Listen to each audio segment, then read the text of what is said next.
Hi folks, Canadian Prepper here. So I want to talk a bit today about the realities of bugging out, separating the fact from the fiction.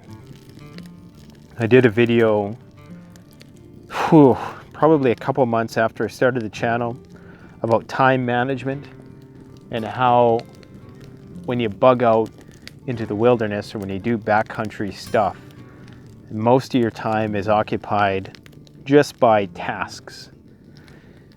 It's amazing how much time it takes to do things, to get firewood, to build a shelter. It's taken me 3 days to build the armadillo. You know, when you look at a super shelter, a lot of people just think, oh, a guy just threw some logs together and, built a shelter. The fact is you have to go and find the logs. And of course, you don't just find good logs laying around. You actually have to find dead trees, take off all the secondary and tertiary branches with a hatchet. You got to bushwhack through the thicket to get to that wood. And then you got to haul it back to your campsite. And usually it involves going out further and further, because when you first start, you get all the low-hanging fruit, and then basically you got to keep going out further and further to find the right kind of logs. And then to keep clean, to eat. Now, fortunately, I've been lucky enough to bring food out here. But if I had to catch food, going fishing is another thing altogether. I haven't even had time to go fishing yet because I've been so busy building this structure. I agree with Mike Helton that snaring and basically letting the land do the work for you, letting your traps do the work for you, whether they're fish traps or to catch things on land. I think that's the ideal way to do it, because to go out and try to catch fish, that takes a lot of time. So, and this is just for me. I could imagine having to manage a family out here and manage kids. Now, the upside of that, of course, would be you'd have a few extra hands. And indeed, the only way that this kind of thing is even feasible in the long term is with a group, especially if you have a family. As a lone wolf, I could probably do it. I could probably survive out here as a lone wolf, but not with a family. With a family, as the saying goes, it takes a village to raise a child. And people, I think, have this fantasy that anything is possible, and indeed it is. Anything is possible if you find the right location. Nobody else goes there. It's stocked full of wildlife. It's a nice climate. Doesn't get too cold in the winter. Doesn't get too hot in the summer. It's not so buggy that it's overwhelming. Unfortunately, those places don't exist in reality. And if they do exist, people live there already. And that's why California is so populated. But keep that in mind, is that your daily tasks are going to take so long to do that you're not going to have a lot of time to do all the John Rambo stuff. But it's still very important that you don't get careless with regards to your surroundings, because you could be being scouted. There could be somebody watching me right now. I wouldn't know because my eyes are fixed on the fire. I'm talking.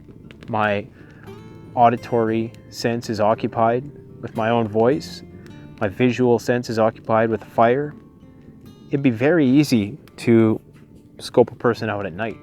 It's not going to be easy, and it's going to be hellish. So that's why, if you have your bug out bag, yeah, I absolutely recommend get yourself the absolute best gear you possibly can if this is a reality that you're prepping for, because you're going to need that to compensate for, let's face it, 90% of the people on the internet, even in the prepping and survival community, are not adept at living in this kind of environment. I'm not adept at living at it. I come out here periodically to try to test my skills, to learn some new things, to acclimate myself to these harsh conditions. so that I can be better prepared. But life would be very challenging out here. Now, after 72 hours, as I've said before in my video, Know This Before You Bug Out, you are going to get a bit of an edge on things. You are going to adapt a little bit, and you're going to find a comfort level in the bush, no matter what the situation is, because you'll have basically exposed yourself to the surroundings. You start to know your surroundings a bit more, what's available, what the hazards are, what you're working with, so the anxiety is going to diminish. But don't mistake that for survivability. One of the biggest things is not going crazy. Now, believe it or not, I have cell service out here, which means I have access to the internet. So I find myself playing YouTube videos in the background just to hear somebody's voice. If you can in any way bring a radio, bring something, bring digital media. I did a video way back when about SD cards and putting just copious amounts of survival information on there, videos, how to this, how to that, just a compendium of stuff, gigabytes upon gigabytes of prepping and survival related information, so that you can listen to it in the background when you're bored. You can hear somebody's voice. Something like that can keep you sane, can keep you from talking out loud to yourself or thinking out loud, basically. Coming out into the woods and building a big shelter like this, even if you do have the world's finest saws, is no easy task, especially when you're trying to do it low-key and not be seen in your surroundings. It's no easy task. Let me know what your experiences are with this.